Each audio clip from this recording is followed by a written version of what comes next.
അവർക്കും സാധനമായിട്ടുള്ള നല്ല നമസ്തേ. ഞാൻ അഡ്വക്കേറ്റ് സതീഷ് ടി പത്മനാഭൻ. നിങ്ങൾക്ക് ഈ വീഡിയോ ഇഷ്ടമായെങ്കിൽ ചാനൽ സബ്സ്ക്രൈബ് ചെയ്യണം, ലൈക്ക് ചെയ്യണം, ഷെയർ ചെയ്യണം, കമൻറ്റ് ചെയ്യണം.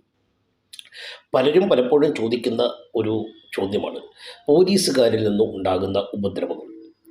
നമ്മുടെ നാട്ടിൽ ഒരു കാലഘട്ടത്തിൽ അടിയന്തരാവസ്ഥയൊക്കെ നിലനിന്നിരുന്ന കാലഘട്ടത്തിൽ ജയറാം പടിക്കൽ, പുലിക്കോടൻ തുടങ്ങിയ വളരെ മൃഗീയമായ ക്രൂരകൃത്യങ്ങളിൽ ഏർപ്പെട്ടിട്ടുള്ള പോലീസുകാരുണ്ടായിരുന്നു. ഇപ്പോഴും അവരുടെ ആത്മാക്കൾ വാഹിച്ചിരിക്കുന്ന ചില പോലീസുകാരുണ്ട്, ഇടിയൻ പോലീസുകാർ. പക്ഷേ എല്ലാ പോലീസുകാരും അങ്ങനല്ല. വളരെ വിദ്യാസമ്പന്നരും മാന്യമായ രീതിയിൽ ഇടപെടുന്നതും നിയമം നല്ല രീതിയിൽ കൈകാര്യം ചെയ്യുന്നതുമായ പോലീസ് ഉദ്യോഗസ്ഥന്മാർ ധാരാളമുണ്ട്. പക്ഷേ ചിലരൊക്കെ പോലീസ് യൂണിഫോം അങ്ങ് വേഷം എടുത്ത് അണിഞ്ഞു കഴിഞ്ഞാൽ വളരെ മോശമായ രീതിയിൽ അവരുടെ ഭാഷ പോലും വളരെ മോശമായി പോകുന്നുണ്ട് എന്നുള്ളതാണ് സത്യം. അങ്ങനെയുള്ളവർ പലപ്പോഴും പലരുടെയും കയ്യിലെ കളിപ്പാവുകളായി മാറിക്കൊണ്ട് നിരപരാധികളെ ഉപദ്രവിക്കുന്നുണ്ട് എന്നുള്ളത് യാഥാർത്ഥ്യവുമാണ്. അപ്പോൾ അങ്ങനെ വന്നാൽ പോലീസിനെതിരെ എന്ത് നിയമ നടപടി നമുക്ക് സ്വീകരിക്കാൻ പറ്റും? വല്ല പരിഹാരമുണ്ടോ? തീർച്ചയായിട്ടും പരിഹാരമുണ്ട്. ഒരു പോലീസ് അധികാരിയിൽ നിന്ന്, ഒരു പോലീസ് ഉദ്യോഗസ്ഥരിൽ നിന്ന് നമുക്ക് നിയമവിരുദ്ധമായ നടപടി നേരിട്ടാൽ അവരുടെ മേലധികാരികൾക്ക് നമുക്ക് പരാതി കൊടുക്കാം. DGP അടക്കമുള്ളവർക്ക് പരാതി കൊടുത്ത് നമുക്ക് പരിഹാരം തേടാം. പക്ഷേ അതല്പം ദുഷ്കരമാണ്.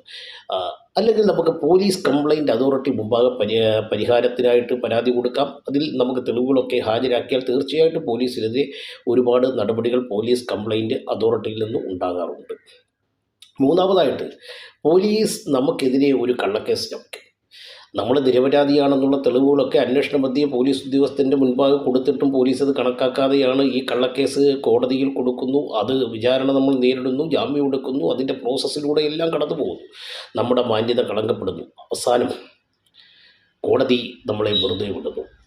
അങ്ങനെ വെറുതെ വിട്ടാൽ ഈ കള്ളക്കേസ് കൊടുത്ത പോലീസുകാരനെതിരെ എന്താണ് പരിഹാരം? തീർച്ചയായിട്ടും നമുക്ക് നഷ്ടപരിഹാരത്തിനടക്കം നമുക്ക് കോടതിയെ സമീപിക്കാം. നമ്മളെ വെറുതെ വിട്ട വിധി ഉണ്ടായതിനു ശേഷം 1 വർഷത്തിനകം നമുക്കുള്ള നടപടികൾ സ്വീകരിക്കാൻ മതി. West Bengal electricity board versus Kumar Rai എന്ന് പറയുന്ന കേസിൽ സുപ്രീം കോടതി ഇതിനെപ്പറ്റി വിശദമായി പറഞ്ഞിട്ടുണ്ട്. അതുകൊണ്ട് പൊതുജനങ്ങൾക്ക് ഇതിനെപ്പറ്റിയുള്ള അറിവ് വേണം. നമുക്ക് തീർച്ചയായിട്ടും പരിഹാരമുണ്ടാകും.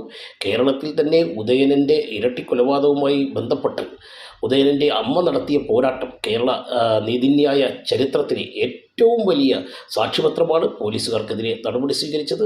തീർച്ചയായിട്ടും പൊതുജനങ്ങൾക്ക് ഇത്തരത്തിലുള്ള അറിവുകളുണ്ടാകണം. ചില പോലീസുകാരെങ്കിലും ഇപ്പോഴും ഇൻസ്പെക്ടർ ബൽറാമായി ചില സന്ദർഭങ്ങളിൽ മാറുന്നു എന്നുള്ളത് ഖേദകരമാണ്. അടുത്ത വീഡിയോയിൽ മറ്റൊരു നിയമ വിശകലനവുമായി കടന്നുവരാം. നന്ദി. നല്ല നമസ്തേ. Advocate Satheesh T Padmanabhan.